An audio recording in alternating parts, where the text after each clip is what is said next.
Sun and Moon. The two sisters, both with the same face, both with the same body, and both with the same soul. The world had no need for a system of governance, no laws, no king, no queen. All that mattered was the cycle of the seasons.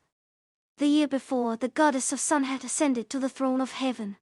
As the new goddess of light, she now ruled over all the world. Her sister, the goddess of moon, was given the title of the goddess of darkness and became the new ruler of the night. The two sisters would rule together for another 12 years before returning to their original forms, sun and moon. Their two worlds were so inseparable they had no need to interact with one another. But for one day each year, the day of their coronation, the day of their ascension, and the day of their departure, it was a day of celebration for all who lived on their worlds, a time of great pride. For as long as anyone could remember, it was also a day of war.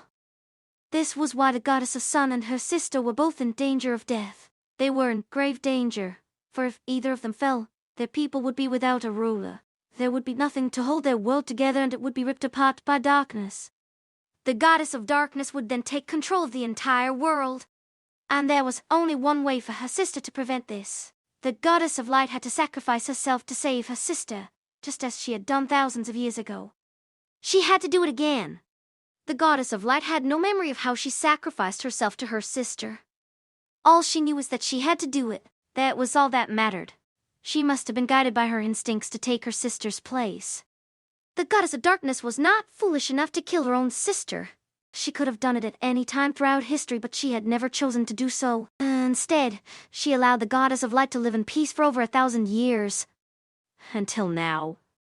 The goddess of darkness had decided to attack her sister when the world was about to be destroyed.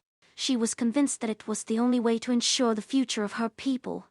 She needed to prove she was superior to her sister. She needed to prove she was worthy of becoming the true ruler of the world.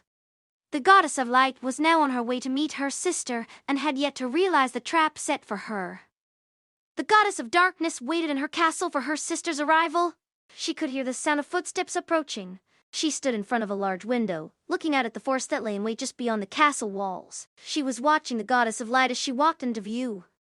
The goddess of darkness smiled to see her sister in one piece. The goddess of light looked tired, but she had made it through her journey without incident. The goddess of darkness was sure that her sister wouldn't be able to escape her trap, and so she felt confident that she could enjoy a peaceful reign after she defeated her sister. The goddess of light was finally standing right outside the window.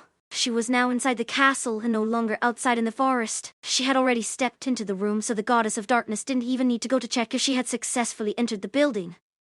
The goddess of light stepped into the room, taking a glance at her surroundings before stopping in front of the goddess of darkness and bowing her head. The goddess of darkness could see a hint of exhaustion in her eyes as she raised her head. The goddess of darkness walked forward to welcome her sister with open arms. The goddess of light was caught off guard by her sister's sudden action, and almost stumbled when she took a step back to avoid being embraced. The goddess of darkness gave her sister a smile. "So good to see you again." "You too," her sister replied, a hint of nervousness in her voice as she remained frozen in place. "But what are you doing here?" "I'm glad to see you too." The goddess of light wasn't sure what to make of her sister's smile, nor did she know why she was suddenly hugging her from behind.